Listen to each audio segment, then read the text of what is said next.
So here we are in the woods today, still trying to get this whole chainsaw milling thing sorted out. Um, got her going, but it wasn't throwing chips, so we're going to sharpen the chainsaw today. Interesting thing, this cool little device that I have, I can stick this on while it's still on the mill, so I don't have to disassemble my setup really. I just take the chainsaw out of the mill and then I can just like go through each tooth, sharpen it, and get it back going again. So I'm going to walk you through the setup of this cool little device that I have. So this is what it looks like, right? So these guys here, see, they're going to tighten down on your bar to hold that in place. This guy in the middle, it's hard to sort of see how that looks in here. Let's turn it this way.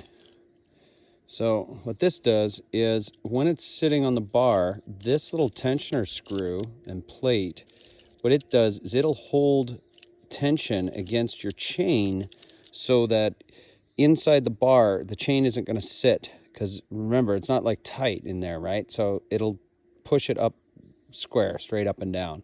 So that's what this little tensioner is for.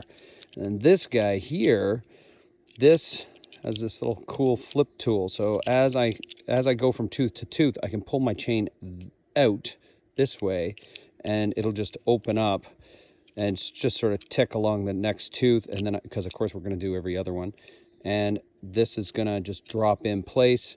And then I've got this screw here.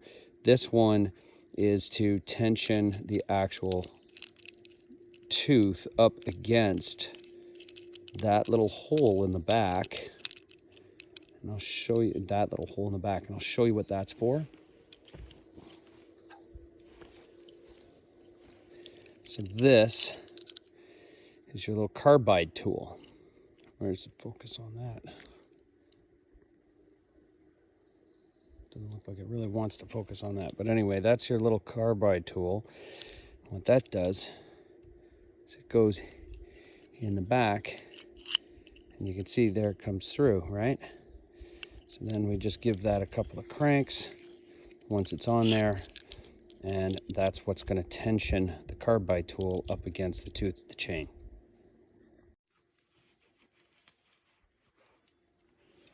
Okay, so this guy can pretty much just go anywhere on here. So the first thing we're going to do is just kind of get that to sit down nice and above this. So I want this to be able to move freely. So if I clamp this down too deep, it's not going to want to move freely. So we're just going to let that sort of come up just a hair. And then all we got to do is tighten this down. And we're just looking for parallel with the chain. Just make sure that's going to move along just like that. Every other bar, or every other tooth rather. And then what we want to do is, because this is going to float in here a little bit, just to get some consistency, we're just going to put a little bit of forward tension on that, and that's fine. It doesn't have to be super tight because we still want this to move freely, right? So now what I like to do is I'm looking for where I started on the other side. You can see here I put a mark on the tooth that I start with so I know where to stop. Okay, so that first tooth that we're going to do is this one here, so we're just going to put a little mark on that.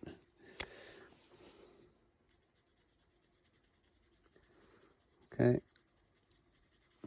and that way we know where to stop. Now, what did I do with my carbide? Here we go. So this is going to go back here, so it's further away than what we need it. So what we're going to do is this guy comes in, and we're just going to line up with that tooth where we want it. That's going to tell us where to get this stop to go. So we've got to screw this all the way in until we get that tooth on there. Now I can feel there's just a little bit of tension. So what I want to do is I want to just give that another like quarter turn. That way I'm going to have can just sort of feel that grind a little bit. In fact, give that just a hair more. Yeah, I like that better. So what I'm doing is I'm just giving it so that I can feel the carbide doesn't want to drop all the way through. If I had this too loose, this chain would come back and it would fall all the way in. And if I'm bottoming out, I don't have enough tension. I need to have just enough tension that it doesn't want to bottom out all the way. So now when I come in, it doesn't want to bottom out. There we go. And that's it. So then we're just gonna, oh, hang on. Let's get this a little bit tighter. There we go. I like that. So now I'm sort of like screwing myself all the way down and in.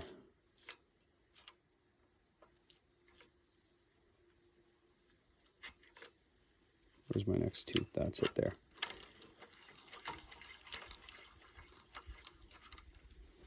And that's it.